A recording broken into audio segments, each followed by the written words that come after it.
A Huntingburg man was injured when his vehicle ran into Memorial Gym. More on that. Plus, Carrie Schneider has this week's report with our friends at the Du Bois County Humane Society, and Father John Beglin discusses Christmas tonight on Inform.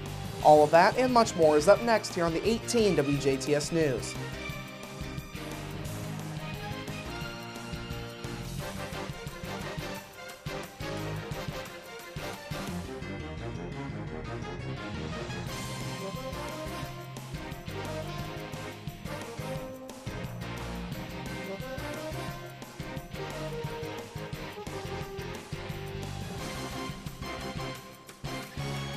Hello, I'm Bradford Raths. We begin tonight with a Huntingburg man being injured when his vehicle went off of the road and into the side of Memorial Gym early this morning.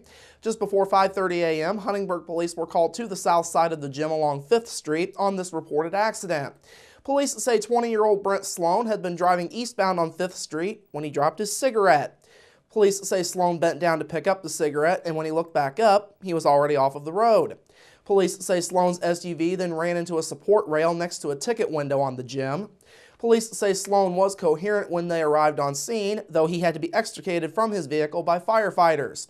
He was taken to Memorial Hospital for treatment of a possible broken nose. The airbags on his vehicle did not deploy, according to police. Sloan's vehicle was totaled in the accident. Police say damage to Memorial Gym was minor. The Huntingburg Fire Department, Memorial Hospital EMS, and a wrecker from Cars also assisted. On a related accident note, a truck driver was taken to the hospital after his truck overturned along State Road 56 yesterday. Indiana State Police and Du Bois County Sheriff's deputies were called to an area along the highway near Nicholson Valley Church at about 7:15 yesterday morning. Authorities say the driver was traveling westbound on State Road 56 when his truck went off of the road in a curve near Nicholson Valley Church and wound up on its side in the ditch. Police say the driver was taken to Memorial Hospital for treatment of minor injuries.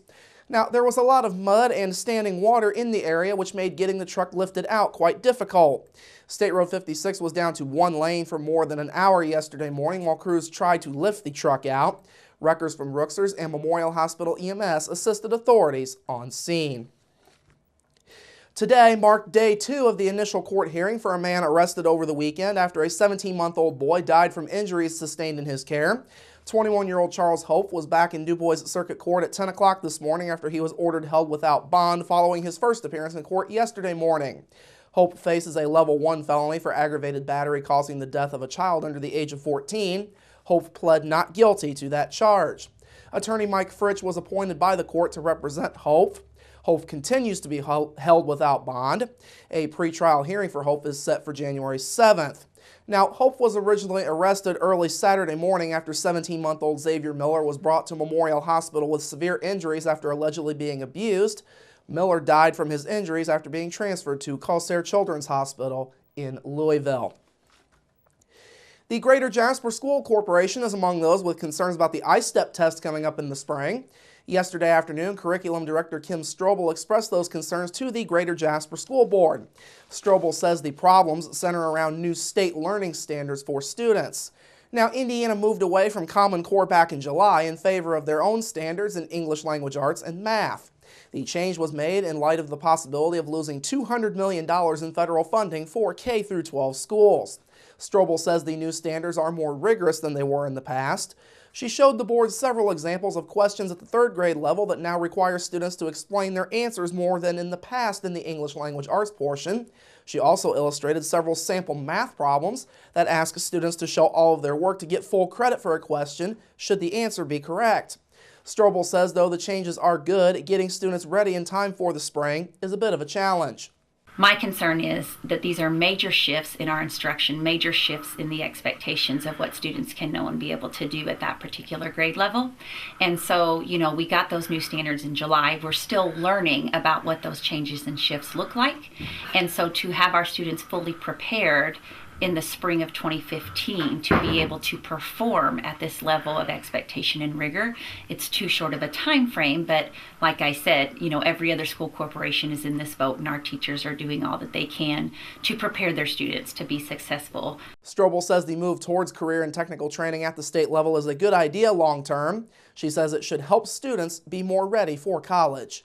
Right now, there's kind of been this gap, and it's not just in Indiana, it's across the entire country, which is why we saw this big shift to these Common Core standards, because our students need to be better prepared as they leave high school and they enter college. And so with these standards, we now have a level of expectation of what skills these students need to possess at that grade level in order to be successful at the college level, and our teachers are stepping up to the plate.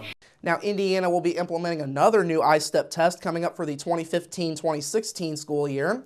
Strobel says the corporation is still waiting for more information from the State Department of Education before moving forward.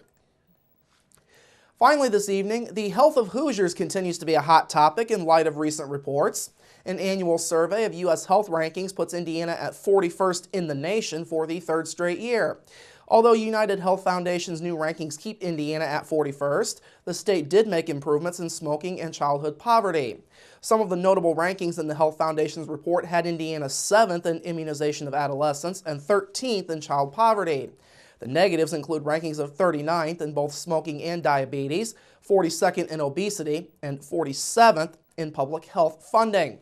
State Health Commissioner Jerome Adams says it will take a coalition of state and local officials and Hoosiers themselves to make progress on some of Indiana's greatest health challenges.